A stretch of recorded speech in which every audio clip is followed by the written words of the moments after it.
Well, I can tell you something, guys, that SAO2, the last episode certainly ended on a quite emotional moment. I mean, I've had to clear myself up a bit because it's like I actually was genuinely like tearing up in this episode because I was like, for a character that only had like around about like 3, 4 episodes dedicated to her, I've got to admit, they really did make me care about Yuki, and it's like throughout this entire episode, I was like, just god damn, I know it's gonna happen, but when it finally hit me, I was like, oh shit, guys, like it was just too tragic to see that. So we see, they decided to have a sleep at night, like, have a little like get together, little celebration, like with like, all of like Kirito's friends and a bunch of the other people that play on Alfheim and stuff like that, and they had a little tournament and stuff like that, and they were honestly having, a great time and all that. Surprisingly, that Zeken and Kirito were going at it, and I was honestly genuinely surprised because like you see like Kirito was now about to get the slash, and I think they're pretty much like both like even up on strength, but she won due to time and stuff like that. So technically like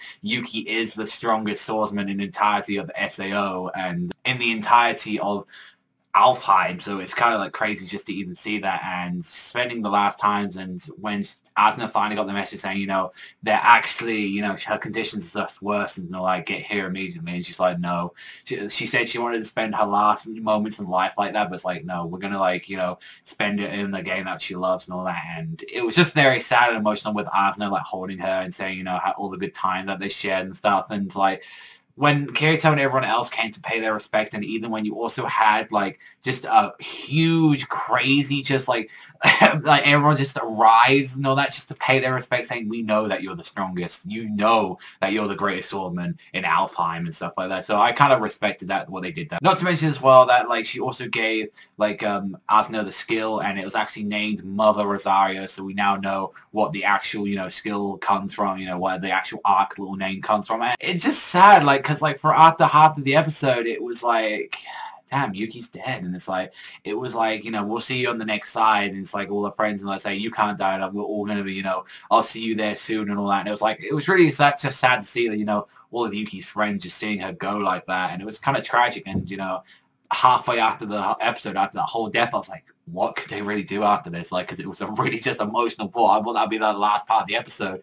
We actually see one of them, I think her name was Shion, and she actually was like a person who had leukemia, and she actually managed to pull it through and stuff, and like she was actually able to, pull through because of that, and it was actually thanks to, Yuki being one of the first testers and all that of, the Medicube, and finding out later on in the episode that the person that actually sent the designs to the Medicuboid was actually Kayaba himself. So it was like he actually sent like strict instructions to actually for his nurse that was taking care of them, saying you gotta send this. If I die or something like that, or if I don't come out of there, you gotta send this like information straight out to me. So it adds another more depthness to Kayaba. Like even so that he wanted to trap people in like the virtual world, he helped Kirito, giving him the seed and all that.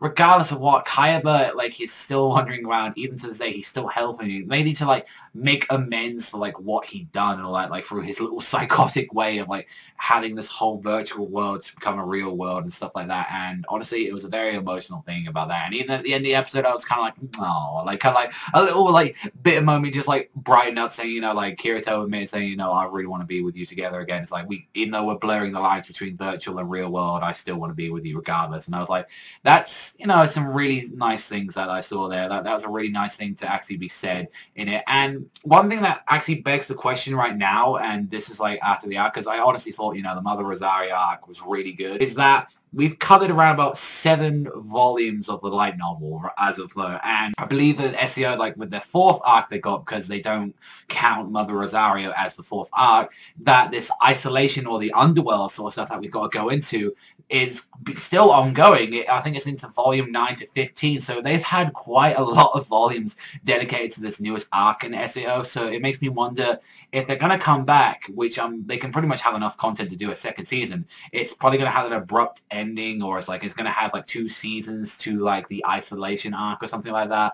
So that makes me wonder like what they're going to do next with SEO, if they're just going to stop it after this, which I highly doubt, because SEO is like absolutely blowing and crazy. It's a huge series, but so it makes me wonder if they're actually going to adapt this next arc or something like that. If they're going to like wait for it to finish so they can do it all as a whole, and it's going to be like 40, 50 episodes of it. So other than that, yeah, I really enjoyed this. I thought this was a really nice little thing and all that for them to have. Like, I really enjoyed this little side story that they did for Mother Rosario. So, in the end of the day, for the score I'm going to give it, it did make me cry. It did make me feel real bad.